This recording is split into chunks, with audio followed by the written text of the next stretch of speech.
The rifle felt heavier today.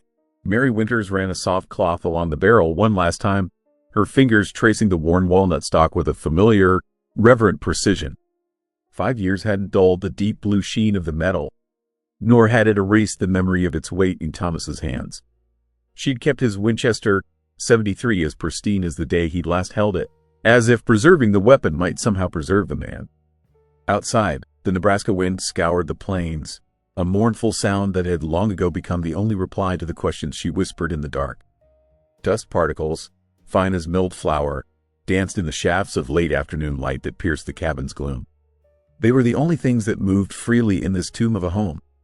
Mary placed the rifle across her lap and reached for the single sheet of paper and the pencil stub she'd set on the table. The date at the top seemed to mock her. April 17th, 1878. 5 years.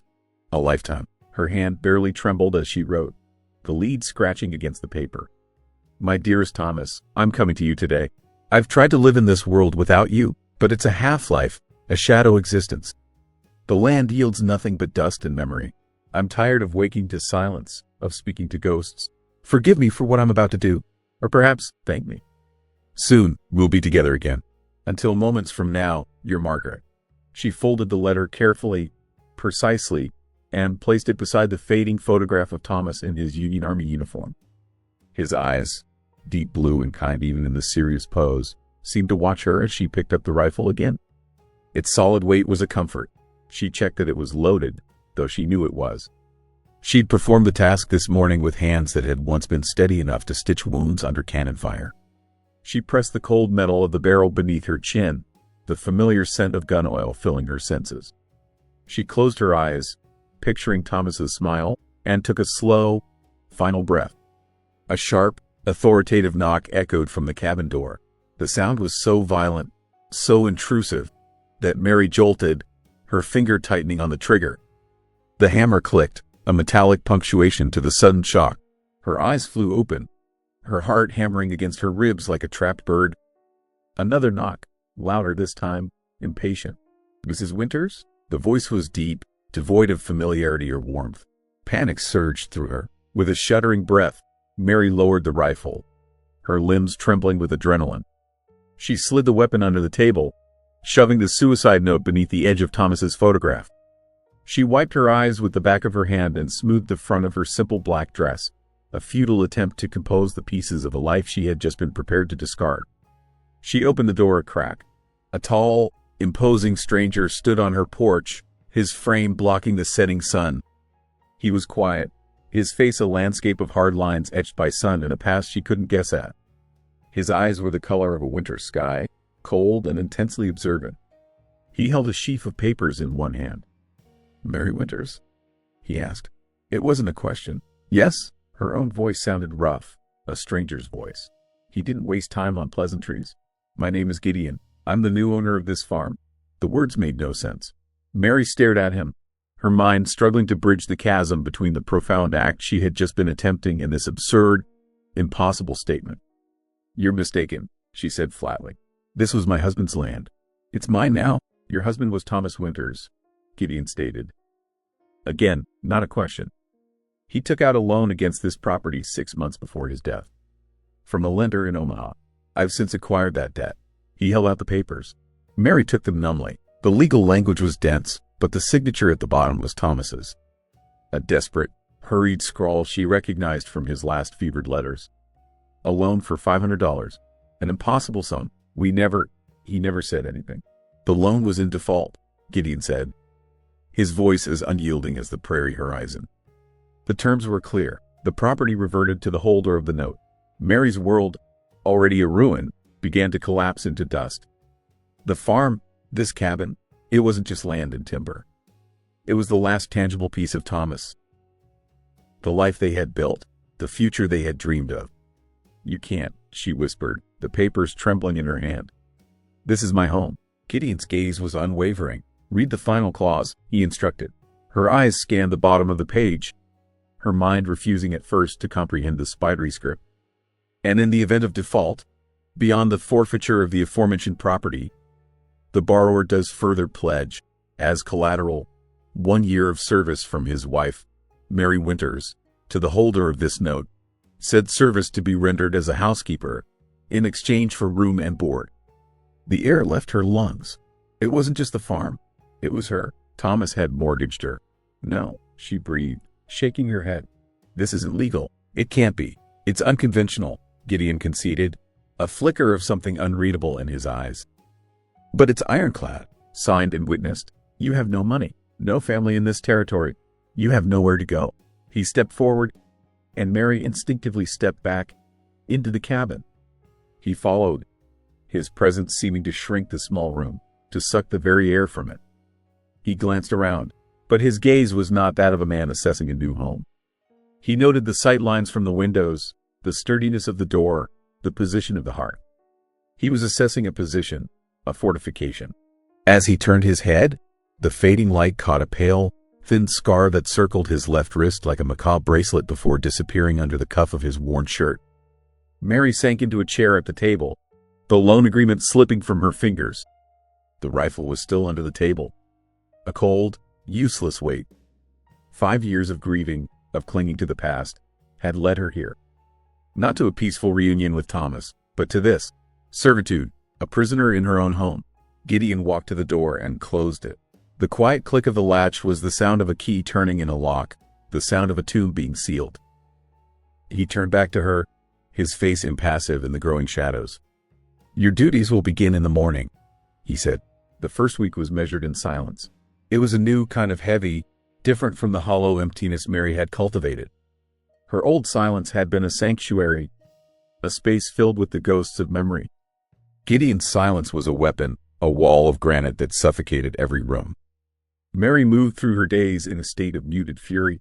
The tasks were the same ones she had always performed, but the context was a violation. Making coffee was no longer a morning ritual. It was a duty. Mending a shirt was not an act of care. It was a term of her contract. Her grief, once a vast, empty landscape, had now found a focus. Him. Gideon was a ghost of a different sort.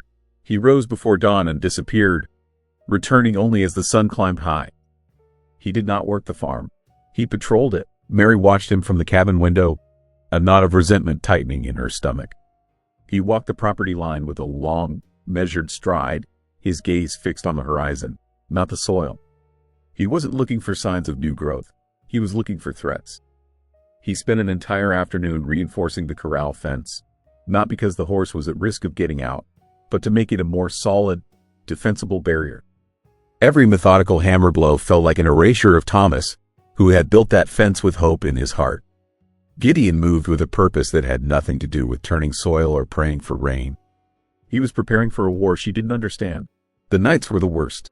He slept in the barn, a decision for which she was grateful, but his presence lingered. The cabin no longer felt like hers. It was a space she occupied at his sufferance. She would lie in her bed, staring into the darkness, the rifle still hidden beneath the floorboards where she'd moved it.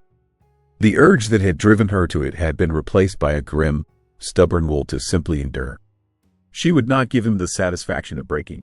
Then, on the 5th night, the granite wall of his silence cracked. Mary was jolted from a shallow sleep by a sound that cut through the ever-present wind.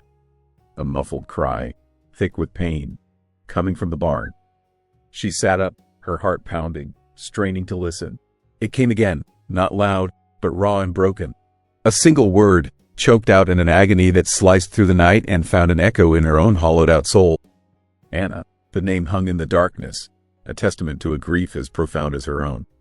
She waited, but the sound did not come again. There was only the wind, whispering its lonely secrets to the plains. For the first time, Mary saw him not as an invader or a master, but as something else, a fellow haunted. The knowledge was unwelcome, a complication to the clean, sharp lines of her hatred. The next morning, she rose before him. As she prepared the coffee, she remembered the small patch of chamomile she had tended by the back step, one of the few things that still grew. It was an old remedy, one her mother had used for troubled sleep and unsettled spirits. Without allowing herself to fully consider the impulse, she brewed a small, separate pot. She didn't take it to him. She didn't speak of it. She simply left the steaming tin cup on the porch railing, where he would see it when he came in from his morning patrol. When he approached the cabin an hour later, he stopped, his eyes falling on the cup. He stood motionless for a long moment, his face unreadable. Then he picked it up, cradled it in his hands for a moment, and drank. He never mentioned it. She never offered it again. It was not an act of kindness. It was an acknowledgement, a recognition, in the silent language of the grieving, of a shared geography of loss. The heat wave arrived near the end of the week, clamping down on the prairie and baking the air until it was thin and hard to breathe. The cabin became a suffocating box, the dust motes hanging motionless in the thick, oppressive light. It was on one of these stifling afternoons that Mary found the bullet. She was mending one of his shirts, a coarse, gray flannel worn thin at the elbows. The task was infuriatingly intimate. The fabric held the faint scent of him. Dust, sweat, and something else, something metallic and cold. As her needle worked its way along a torn seam in the hem, her fingers brushed against a small, hard lump sewn deep within the cloth. Curious, she took her sewing shears and carefully snipped the threads. A small, heavy object fell into her palm. It was a lead bullet, but unlike any she had seen before. It was hand-carved, heavy for its size. Near the tip, a cross had been carefully etched into the lead, a deliberate notch designed to make the bullet expand and splinter on impact. It was a brutal, vicious modification, a hunter's trick for ensuring a devastating wound, for making certain that whatever was hit did not get back up. The mark of a man who didn't just hunt game, the mark of a manhunter. Mary stared at the bullet nestled in her palm, its leaden weight a confirmation of all her unspoken fears. Gideon was not a farmer. He was not a land speculator. He was something far more dangerous. He was a hunter, and this farm was his hunting blind. He wasn't waiting on a crop. He was waiting on a man. The cold dread that washed over her was a different vintage than the familiar sorrow she had lived with for 5 years. Grief was a slow death, a hollowing out. This was a sharp, immediate terror. He had brought his war here, to her home, to the last sacred piece of her past. She looked out the window. Gideon was at the far end of the property, a solitary figure standing against the vast, sun-bleached emptiness of the prairie. As the sun began its slow, merciless descent, it cast his shadow long and black across the land, an ominous, encroaching darkness. Mary closed her hand around the bullet, the sharp edges of the notch digging into her skin. The silence of the cabin was no longer haunted by ghosts of the past, but by the terrifying promise of a violent future. The rider appeared 2 days later, a dark speck shimmering in the heat haze on the eastern horizon. In this part of Nebraska, a visitor was an event. For 5 years, Mary's only callers had been the circuit preacher twice a year and Sheriff Hayes on the anniversary of Thomas's death, a kindness she had never asked for but grudgingly accepted. She saw him first from the kitchen window, her hand still in a bowl of flour. A knot of pure, cold dread tightened in her stomach. Gideon was by the well, drawing a bucket of water.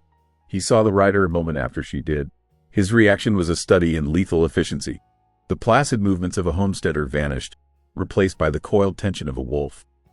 In an instant, the bucket was dropped, and he was moving toward the cabin, not running, but covering the ground with a predatory speed that stole her breath. "Inside," he commanded, his voice a low growl as he pushed past her.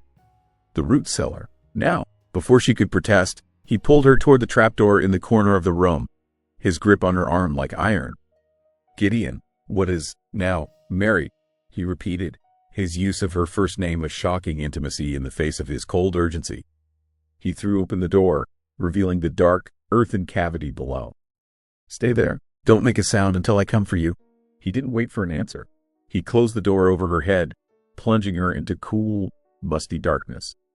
She heard the scrape of the heavy flour barrel being dragged over the door, sealing her in.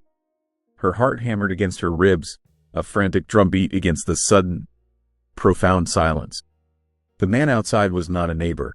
He was the enemy. She waited in the darkness, the scent of damp earth and stored potatoes filling her senses. The silence from above was absolute, more terrifying than a gunshot would have been. Minutes stretched into an eternity. Finally, she heard the scrape of the barrel being moved, and light flooded the cellar as Gideon opened the door. "He's gone," he said, his face still a mask of grim tension. He offered a hand to help her out. She ignored it, climbing the ladder on trembling legs. "Who was he?" she demanded, her voice shaking with a mixture of fear and anger. "A scout," Gideon said, moving to the window to watch the rider disappear back into the shimmering horizon. For a gang of outlaws I've been tracking. He turned to face her, his winter sky eyes holding a new, hard light. He'll be back, and he won't be alone. The incident shattered the fragile truce of their silent cohabitation. That afternoon, the abstract threat the notched bullet represented became terrifyingly real. Mary went to the chicken coop to gather eggs and found one of her hens lying on the well cover. Its neck was broken, its body laid out with a deliberate, brutal precision. It wasn't the work of a coyote or a fox. It was a message. We were here. We can get to you whenever we want. That evening, her fear finally boiled over into a confrontation. She found him in the shell of the barn, cleaning his Colt Peacemaker with methodical, practiced movements. You have to tell me, she said, her voice stronger than she felt. You brought this danger to my home. I have a right to know what it is. Gideon didn't look up from his work, his hands moving with an unnerving familiarity over the weapon's metal parts. Knowing won't make you safer. Ignorance is not a shield. She shot back, the words of a schoolteacher's daughter. Who are they? Why are they here? He finally paused, setting a cylinder on a clean cloth. He looked at her, and for the first time, she saw the full weight of the weariness he carried. I was a U.S. Marshal, he said, his voice flat, stripped of all emotion. In Colorado, the men coming, they call themselves the Kane Gang. Their leader is a man named Silas Kane. He picked up the gun frame, wiping it down. I'm tracking them because they have a debt to pay. The confession, partial though it was, changed the landscape of their relationship. He wasn't a predator who had stolen her home. He was a shield, a flawed and dangerous one, standing between her and a greater threat. So you bought this farm because it lies on a known smuggling route they use to move stolen goods north, he confirmed. I knew eventually they would come through here. He had willingly placed himself in the path of a storm, and in his arrogance, had swept her into it as well. The injustice of it still burned, but the shape of her fear was changing. It was no longer just for herself. Later, as he was reinforcing the barn door with heavy timbers, a rusty nailhead snapped, and the jagged edge sliced a deep, ragged gash across the back of his hand. He swore a single, sharp curse and wrapped the wound in his handkerchief, but blood quickly soaked through the thin fabric. Mary had been a volunteer nurse in the last bloody years of the war. She had seen wounds far worse than this. Without a word, she went into the cabin and returned with a basin of clean water, carbolic soap, and her sewing kit, the one she used for mending, but which also held fine silk thread and curved suturing needles. He watched her approach, his eyes wary. It's nothing. It will fester if it's not cleaned and closed, she said, her tone leaving no room for argument. She knelt in the dirt beside him and took his hand. His skin was rough and calloused, but he didn't resist as she gently unwrapped the bloody handkerchief. She worked in complete silence, her movements sure and practiced. She cleaned the wound, her touch surprisingly gentle, then threaded a needle. He flinched slightly as the needle pierced his skin, but otherwise remained perfectly still, his gaze fixed on her face as her brow furrowed in concentration. The act was more intimate than any conversation, more profound than any touch they had shared. She was not his servant. She was his healer. She was mending the man who had broken her world. When she finished, she tied off the last stitch and cut the thread. Keep it clean, she said, her voice low. It should heal without scarring. She stood up, brushing the dust from her dress, and turned to go back to the cabin. Mary, he said. She paused but didn't turn around. Thank you. The words were quiet, almost lost in the ever-present wind. She gave a small, almost imperceptible nod and continued walking. She had not done it for him. She had done it for the woman she used to be, the woman who knew how to fix things, the woman who, in the face of chaos and violence, still knew how to heal. As she reached the cabin door, she realized with a start that for the last hour, she hadn't thought of Thomas once. She had only thought of the living. The outlaws returned in the dead of night, not with a direct assault, but with the terrifying subtlety of a whispered threat. Mary woke to a flickering, unnatural light dancing against her window. For a moment, she thought it was a trick of the moon, but then the smell hit her, acrid smoke, sharp and menacing on the night air. The barn was on fire. She threw on a robe and burst out of the cabin. Gideon was already there, a silhouette against the rising inferno, hauling buckets of water from the well in a frantic, futile effort to contain the blaze. The fire had been set deliberately, with oil or kerosene, and it consumed the dry, seasoned timber with an insatiable hunger. "It's no use," he yelled over the roar of the flames. "We have to keep it from spreading to the house." Mary didn't hesitate. She grabbed the second bucket and joined him, falling into a desperate rhythm. They worked as a team, their movements synchronized by the primal urgency of the moment. The heat was a physical blow, the smoke a choking blanket. They didn't speak, didn't need to. There was only the fire, the well, and the frantic, shared effort to save the last standing piece of her world. By the time the fire finally burned itself out, the barn was a smoldering ruin, its charred ribs stark against the first pale light of dawn. The cabin stood untouched, but the message had been delivered. They were vulnerable, isolated, and their enemies could reach them at will. They stood together in the aftermath, faces smudged with soot, clothes soaked with water and sweat, the air thick with the stench of charred wood. It was in that moment of shared exhaustion and defeat that Gideon finally told her everything. "They killed my wife, Anna," he said, his voice flat, scraped raw by smoke and something deeper. He didn't look at her, his gaze fixed on the glowing embers of the barn. "And my boy, Sam, he was 6. He spoke in short, brutal sentences, the words like stones dropped into a deep well. He'd been the town marshal in a small mining town in the Colorado Rockies. The Kane gang had tried to rob the assay office. Gideon had arrested Silas Kane's younger brother in the attempt. 2 nights later, Silas and his men had come not for the gold, but for revenge. They took them from our home," Gideon said, his voice dropping to a near whisper. "Took me, too. Tied me to a chair in an old lined shack up in the hills." He unconsciously touched the scar on his wrist. "They made me watch." Mary's heart ached with a pain that was both his and hers. She knew this landscape. She knew the territory of watching a loved one die and being powerless to stop it. "They wanted me to know what it felt like to lose everything," he continued, his breathing ragged. "Silas is. He enjoys the artistry of his cruelty. After Anna and Sam were gone, they left me there. Figured I'd die of thirst or grief." He finally turned to look at her, and in the gray light of dawn, she saw the full, devastating depth of his trauma. It wasn't a coldness in his eyes. It was a fire that had burned so hot it had turned to ice. "I gnawed through the ropes," he said simply.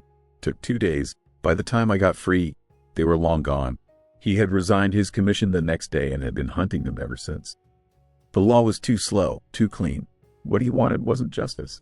It was vengeance. Mary's resentment, the last vestiges of the anger she'd felt at his intrusion, vanished completely, burned away by the heat of his story. She saw him now not as her captor, not as an invader, but as a fellow survivor, a man more broken than she was. Their isolation was now a shared state. To confirm it, they had to make a trip to Kingston, the nearest town, for supplies. The fire had taken their store of smoked meats and several tools they couldn't do without. The journey was a grim, silent affair. Gideon drove the wagon, his rifle across his lap, his eyes constantly scanning the horizon. Mary sat beside him, the desolation of the prairie mirroring the new desolation in her heart. Kingston was a small, dusty collection of false-fronted buildings where gossip was the primary currency. Their arrival together did not go unnoticed. As Mary stepped into the general store, conversations hushed. Women who had once offered condolences after Thomas's death now turned their backs, their faces masks of cold disapproval. The whispers followed her down the aisle like rustling leaves. The widow Winters, living out there with that man, scandalous. She had known her arrangement with Gideon was unconventional, but she hadn't anticipated the swift, brutal judgment of the community. She was no longer a grieving widow deserving of sympathy. She was a fallen woman, an outcast. She saw her reflection in the store's dusty window, a pale, tired woman standing alone, and realized the truth. They had no one. No neighbors to call for help, no sheriff to rely on, no one but each other. They rode back to the farm as the sun set, the silence between them no longer hostile or heavy, but companionable. They were two against the world. When they arrived, Mary lit a lamp in the quiet cabin while Gideon tended to the horse. The air was still thick with the smell of the burned-out barn, a constant reminder of the threat that lurked in the darkness beyond their small circle of light. When he came inside, she had a basin of warm water and a clean cloth waiting. She gestured to the soot on his face. "You should wash," she said softly. He nodded, too weary to argue. As he leaned over the basin, she saw the tension in his shoulders, the deep lines of exhaustion around his eyes. She took the cloth, dipped it in the water, and gently began to wipe the soot from his cheek. He stiffened at her touch, but didn't pull away. It was a simple, necessary act, but it felt charged with a significance that neither of them could name. She cleaned the grime from his face, her fingers tracing the hard lines of his jaw, the faint stubble of his beard. His skin was warm beneath her touch. When she was finished, she stepped back. His eyes met hers, and in their depths, she saw not the coldness of a lawman or the ice of a vengeful hunter, but the profound, aching loneliness of a man who had lost his entire world. She reached out, her fingers hesitating for a fraction of a second before gently, tentatively, touching the pale scar on his wrist. It was a map of his pain, a story written on his skin. He didn't flinch. He didn't move. He simply stood there and let her trace the evidence of his darkest hour, a silent communion of scars seen and unseen. They came at dusk, materializing from the long shadows that bled across the prairie. Gideon had been expecting them. He'd spent the days since the fire turning the small cabin into a fortress, boarding up the back window, reinforcing the door, and creating firing positions. Mary had worked alongside him, her grief now fully transmuted into a cold, determined resolve. The farm was no longer just a memory of Thomas. It was a piece of ground she would not surrender. There were 6 of them, more than Gideon had anticipated. They didn't ride in with guns blazing but fanned out, surrounding the cabin with the practiced ease of wolves circling their prey. A voice, laced with a cruel, almost charming charisma, cut through the twilight quiet. "Gideon, I know you're in there. I heard you bought yourself some company. A pretty little widow to warm your bed at night?" Mary, positioned at the front window with a spare revolver, felt a chill crawl up her spine. It was him, Silas Kane. "My wife had a name," Gideon called back, his voice unnervingly calm from his position by the door. "You'd do well to keep it out of your mouth." Silas laughed, a sound that held no humor. "Oh, I remember her name. Anna. She was a fighter, just like your boy." Sam screamed his daddy's name right up until the end. Mary saw Gideon's knuckles turn white where he gripped his Winchester. This was Kane's strategy, not just to kill, but to break, to torment. The first shot came from the direction of the ruined barn, splintering the window frame inches from Mary's head. She ducked instinctively, her heart hammering. The siege had begun. The next hour was a claustrophobic hell of noise and fear. Gunshots echoed in the confined space, the smell of gunpowder mingling with the lingering scent of smoke from the barn. Bullets thudded into the log walls with sickening impact, a constant, percussive reminder of the thin barrier between them and death. They became a seamless team, a unit forged in the crucible of shared danger. Gideon was the anchor, his movements economical and precise, his every action dictated by years of tactical experience. He called out orders, his voice low and steady, a calming presence in the chaos. "Mary, east window, 2 men by the woodpile. Don't expose yourself." Mary, to her own surprise, found a strange clarity settling over her. The terror was still there, a cold knot in her stomach, but it was overlaid with a fierce, protective focus. The skills she'd learned as a nurse, the ability to function under extreme pressure, to compartmentalize fear, came rushing back. She reloaded weapons with steady hands, her movements mirroring Gideon's. She became his second set of eyes, spotting movement, calling out enemy positions. "One of them is trying to get to the porch," she hissed, watching a shadow dart between the well and the cabin. "Keep him there," Gideon said, firing a shot from his own position that sent the man scrambling back to cover. They were holding them off, but Mary knew it was a losing battle. Their ammunition was finite. The outlaws had time on their side. The tension in the small, lamplit cabin was suffocating. Every shadow seemed to hold a threat. Every creak of the floorboard sounded like an intruder. Then, through a lull in the shooting, Mary heard a new sound, a scraping noise from the back of the cabin, near the boarded-up window. Gideon heard it too. They exchanged a grim look. The outlaws were trying to pry the boards loose, to create another entry point. "I need a diversion," Gideon said, his mind working quickly. "Something to draw their fire to the front." Mary's eyes fell on the can of lamp oil by the hearth. An idea, desperate and dangerous, took shape. "The porch," she said. If I can get a fire started out there, it will pull them around. It's too risky, he immediately countered. They'll cut you down before you get the door open. They'll be watching you, she insisted. Give me 30 seconds. He saw the unyielding determination in her eyes, the same strength he'd seen when she stitched his hand. He gave a single, sharp nod. It was the longest 30 seconds of Mary's life. Gideon opened fire from the front window. A rapid, sustained volley that drew an immediate, furious response from the outlaws. In the ensuing chaos, Mary crept to the back door. She unlatched it, took a deep breath, and threw it open. She doused a heavy horse blanket in oil, lit a corner with a match from the stove, and hurled the flaming mass onto the dry wooden porch.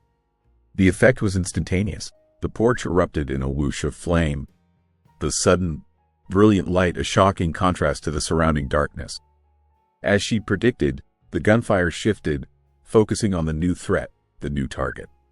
She slammed the door shut and dove to the floor just as a hail of bullets tore through the wood where she had been standing. The diversion worked. The attempt to breach the back wall stopped, but now they were trapped in a ring of fire and gunfire.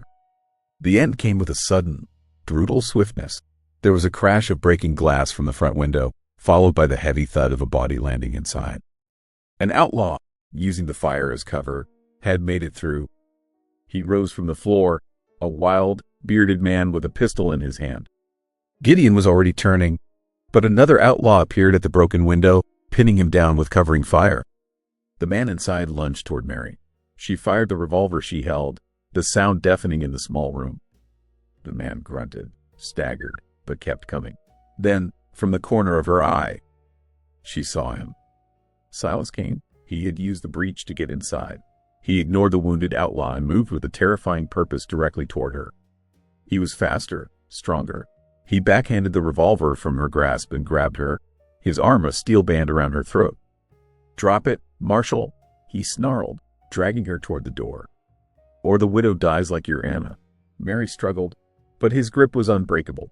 He was using her as a shield, pulling her out into the yard, into the hellish, fire-lit chaos. The heat from the burning porch was intense on her back, the cool steel of a knife pressing against her throat. Gideon stood in the shattered doorway, his Winchester held at the ready, his face a stark, pale mask in the flickering light. He was frozen, trapped in the nightmare of his past. He was watching another woman he cared for being held at knife point by the man who had destroyed his world. Silas laughed, a triumphant, ugly sound. Looks like history repeats itself, Gideon. You're good at watching women die. The ghosts had become real. The siege of the cabin had become the siege of Gideon's soul. He stood on the threshold of a choice. Be paralyzed by the past, or fight for the present. The life of the woman who had brought him back from the dead hung in the balance. The world narrowed to the space between two men. Gideon stood in the shattered doorway of the cabin, the heat of the burning porch at his back, the cool metal of the Winchester in his hands. Across the yard, illuminated by the hellish, dancing flames, Silas Kane held Mary, the blade of his knife a silver crescent against her throat. The scene was a grotesque echo of his past, a waking nightmare designed by a master of cruelty. What's it going to be? Marshal, Silas taunted, his voice a low, vicious purr. Are you going to stand there and watch another one die? Is that all you're good for? Every instinct screamed at Gideon to act, to fire, to charge forward. But he was paralyzed, not by fear for himself, but by the memory of failure. He saw Anna's face, heard Sam's cry. The ghosts of his past were here, whispering in his ear, telling him he would fail again, that everyone he tried to protect was doomed. But then he looked at Mary. She wasn't Anna. She wasn't his fragile wife, a victim of circumstance. Her eyes, wide with fear but blazing with defiance, met his across the firelit yard. In them, he saw not a plea for rescue, but a command to fight. He saw the woman who had faced him down on her porch, who had stitched his wound with steady hands, who had hurled a flaming blanket into the face of their attackers. She was a soldier, just like him. He remembered her words from the day they'd met the outlaw scout. Ignorance is not a shield. He also remembered his own advice, a lesson learned from years of hunting men like Silas. He's arrogant. He underestimates his victims. Gideon slowly, deliberately lowered the rifle a few inches. You win, Kane, he said, his voice flat, defeated. Let her go. It's me you want. Silas laughed, a sound of pure triumph. "Oh, I'll get to you, Marshal. But first, you're going to watch. You're going to feel it all again." It was the flicker of arrogant pride in Cain's eyes, the moment he savored his victory. That was the mistake. He loosened his grip on Mary by a fraction, shifting his weight to better enjoy Gideon's surrender. It was all Mary needed. She did not try to pull away. She did not scream. She remembered what Gideon had said, and she remembered the feel of his wound under her ministering hands. She knew the geography of a man's body. With a sharp, desperate cry that was more fury than fear, she drove her elbow backward, not into his side, but directly into the soft, vulnerable space below his ribcage. The blow was precise, unexpected. Air exploded from Silas's lungs in a pained grunt. His arm spasmed, the knife wavering for a single, crucial heartbeat. Gideon was already moving. He had never stopped being ready. The Winchester came up, smooth and certain, a fluid extension of his will. The sound of the shot was a sharp, clean crack that split the night, a final, definitive answer to the taunts and the ghosts. Silas Cain staggered backward, his eyes wide with disbelief. A dark stain bloomed on the front of his shirt. He looked down, then back at Gideon, a curse forming on his lips. He took one more step, then collapsed into the dust, the knife clattering harmlessly to the ground. For a moment, there was a stunned silence, broken only by the crackling of the fire. The remaining outlaws, seeing their leader fall, broke and ran, melting back into the darkness from which they had come. Mary stood alone in the yard, trembling, gasping for air. Gideon was at her side in an instant, his hands on her arms, steadying her. "Are you hurt?" he asked, his voice rough with emotion. She shook her head, unable to speak, and collapsed against him. He held her, his arms wrapping around her in a gesture that was both protective and profoundly grateful. The solid warmth of his body was an anchor in the swirling chaos. They stood there for a long moment, two survivors in the ruins of their battlefield, the fire from the porch casting long, dancing shadows around them. When the immediate shock subsided, the full weight of the night crashed down upon them. They were wounded, exhausted, their home a wreck. The barn was a smoldering skeleton, the cabin pocked with bullet holes, the porch a blackened ruin.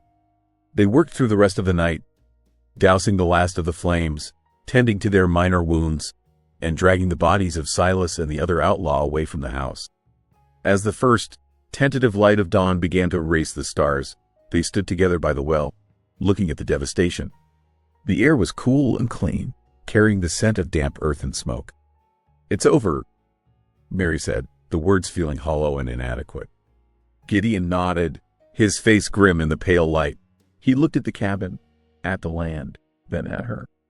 "The indenture contract is null and void," he said, his voice formal, distant. "The debt is paid. I'll sign the deed back over to you today. This is your farm. Mary, it was always your farm." Mary felt a cold dread that had nothing to do with the night's violence. "What are you saying?" "I'm leaving," he said, not meeting her eyes. "My fight is over, but men like me, we're magnets for trouble. You'll never be safe as long as I'm here. You deserve a chance at peace." He was retreating, pulling back into the cold, solitary fortress he had built around his heart.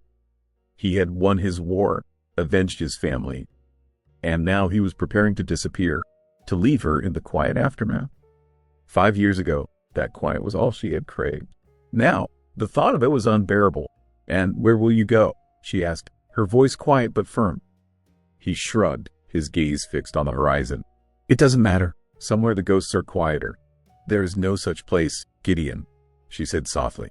"I know. I've looked for it." She stepped closer, forcing him to look at her. "You think leaving is the noble thing to do, to protect me. But you're wrong. It's the coward's way out.